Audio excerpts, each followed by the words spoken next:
Hey guys, this is Al again. I've got a quick update on my 1979 Rolls Royce Silver Shadow, which is sitting over here. Let me see if I can turn myself around so you can see it. There you go.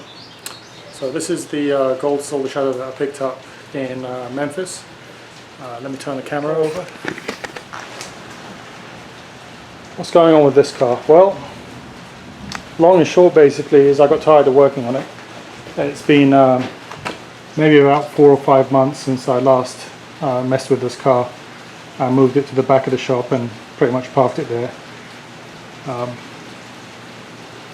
I think I wanted to focus my attention on this Brooklands over here, which you guys are seeing an update on. You can see that we're working on the bodywork.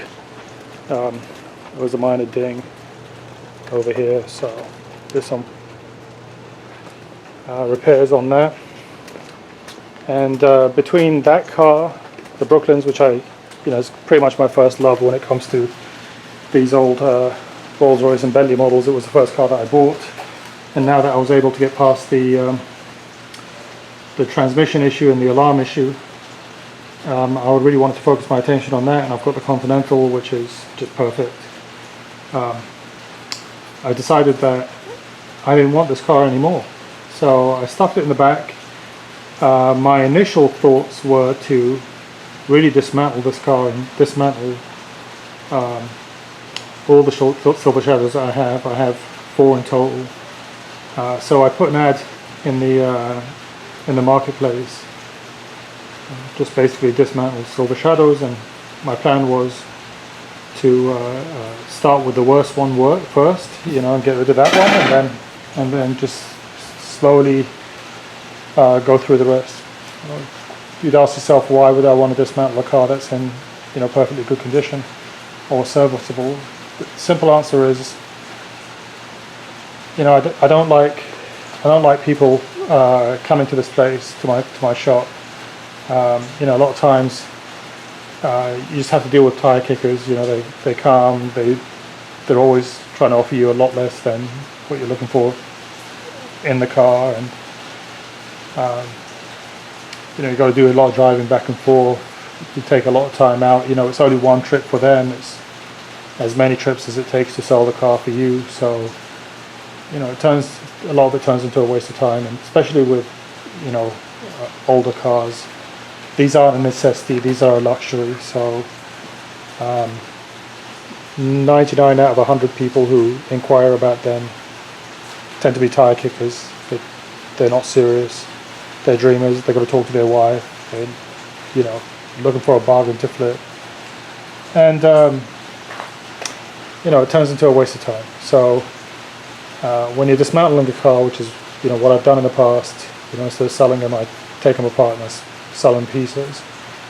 Usually the guy who buys the car, or buys the part rather,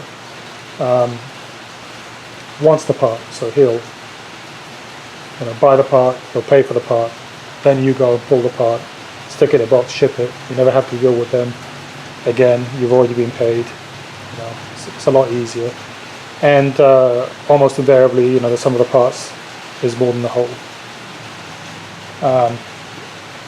I did get an email from a guy who made contact with me. He asked me if I had one complete to sell. I kind of felt sick to my stomach about dismantling this car because of the effort that I put into it. So, I let him know that I had this car. I sent him a video of it, and he was able to put 2 and 2 together and find my YouTube page, and kind of saw the work that I put into it, and he agreed to buy it. So hopefully he'll show up tomorrow and he'll pick the car up, and he'll be a happy buyer. One nice thing about having the videos is that you can pretty much guarantee that he knows about as much about this car that I do, because I've pretty much documented everything that I did to it. So he probably knows more if he watched all the videos, because I haven't watched them in a while. So you tend to forget. You tend to mix different cars up in different projects and different work. he doesn't have that problem. You can just watch the videos. So sounds like an enthusiastic guy. He said that he had a 74 Silver Shadow 1 before, and he wants to get into another one. So he's ready, you know, and I'm ready to sell it. So I'm really glad that it's going to somebody who's actually an enthusiast, who'll be able to get some, you know, make some progress.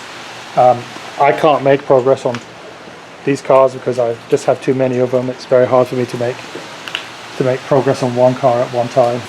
But you know, if you have your attention on a single vehicle, you can move pretty quickly.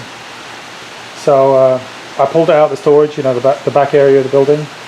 I gave it a quick wash, and I'm parking it here overnight so that, you know, tomorrow when he shows up with the trailer, he can just jump in it, load it, and take it home. It actually started.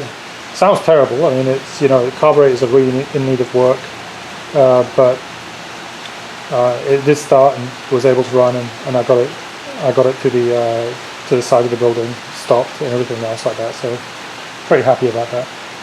Anyway, that's it really on this car. It's going away tomorrow, so just wanted to give you an update and let you know what's going on with it.